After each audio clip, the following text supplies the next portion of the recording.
तुम्ही बघत आहात प्रखर न्यूज. प्रत्येक क्षण, प्रत्येक घडामोड तुमच्या सोबत. दिवसा ढवळ्या गावाच्या परिसरात मुक्तपणे फिरणाऱ्या तब्बल अंदाजे 120 किलो वजनाच्या महाकाय बिबट्याला वन विभागानं अखेर जेरबंद केलंय. विशेष म्हणजे पकडल्यानंतर या बिबट्याने पिंजऱ्यातून बाहेर पडण्यासाठी अशी झुंज दिली की त्यानं पिंजऱ्याचा तब्बल 50 ते 60% भाग आपल्या पंजांनी ओरखडून आणि फाडून टाकला. कळवण तालुक्यातल्या भादवन गावातील ग्रामपंचायत गट क्रमांक 38 मधली ही धक्कादायक घटना घडली. कळवण तालुक्यातल्या भादवन गावातील ग्रामपंचायत गट क्रमांक 38 मध्ये ही धक्कादायक घटना घडली आहे. अंदाजे 6 वर्ष वयाचा हा बिबट्या अतिशय धडधाकट आणि महाकाय असल्याचं सांगितलं जातंय.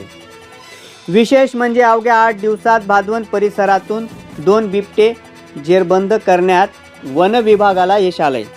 त्या बिबट्यांचा वाढता वावर आणि वाढती संख्यांमुळे आता शेतकऱ्यांमध्ये भीतीचं वातावरण निर्माण झालंय.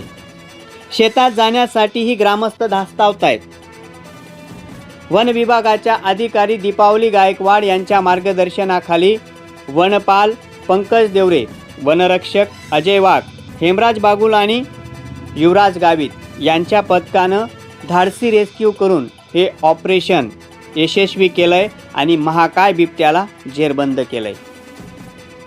या कारवाईत सचिन जाधव, काकाजी जाधव, ललित जाधव, अतुल जाधव, बालाजी जाधव, किशोर जाधव, भैया जाधव, राकेश जाधव आणि कैलास जाधव यांच्यासह ग्रामस्थांनी वन विभागाला सहकार्य केलं. मात्र 8 दिवसात 2 बिबटे जेरबंद होऊनही भादवनकरांची भीती मात्र कायम आहे. दिवसा ढवळ्या बिबट्याचा वावर वाढल्याने वन विभागानं परिसरात आणखीन पिंजरे लावावेत आणि गस्त वाढवावी अशी ग्रामस्थांनी मागणी केली आहे. प्रखर न्यूजसाठी दीपक बागुल, कळवण.